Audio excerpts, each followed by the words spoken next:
मुंबई गोवा महामार्गाच्या चौपदरीकरणादरम्यान रत्नागिरी आणि सिंधुदुर्ग परिसरातील तब्बल 66,000 झाडांची कत्तल होणार असल्याची माहिती पुढे आली आहे। माहिती अधिकार कार्यकर्ते युयुत्सु आर्ते यांनी ही माहिती मिळवली आहे। निसर्ग संपन्न झाडं ही कोकणाची खरी संपत्ती आहे, मात्र ही संपत्ती विकासाच्या नावाखाली तोडली जाणार असल्याची माहिती समोर आली आहे। मात्र गेली 20 ते 30 वर्षांची झाडं न तोडता त्याच झाडांचं रोपण करण्यात यावं अशी मागणी पर्यावरण प्रेमींकडून करण्यात येत आहे। दरम्यान याच महामार्गावर चौपदरीकरणावेळी अधिकाधिक झाडं लावली जातील अशी माहिती खासदार विनायक राऊत यांनी दिली आहे।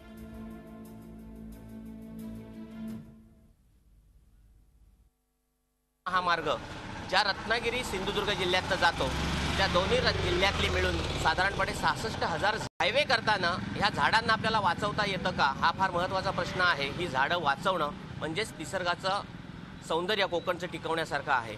या झाडांना वाचवण्यासाठी एकतर हा हायवे अगदी सरळ गेला नाही, थोडासा वाकडा झाला आणि काही हजारो झाडं वाचली तर त्याचा प्रयत्न करावा लागेल। जास्तीत जास्त झाडं रिप्लांट कशी करता येतील दुसरीकडे या दृष्टिकोनातून प्रयत्न करायचा आणि त्याचबरोबर अधिकाधिक झाडं नंतर दोन्ही बाजूनी लावायचा हा सुद्धा भाग त्या चौपदरीकरणाच्या कामाच्या अंतर्गत आहेच घेतलेला। त्यामुळे कोकणातलं हे जे पर्यावरण आहे, निसर्ग आहे, याला कुठेही नुकसान चौपदरीकरणाने होणार नाही। उलट असा हा महामार्ग बनेल की त्या महामार्गाच्या दोन्ही बाजूला सुंदर सुंदर अशी झाडं असतील, परंपरागत जी काही इथली फळझाडं आहेत ती सुद्धा त्या ठिकाणी असतील। झी 24 तास रहा एक पाऊल पुढे।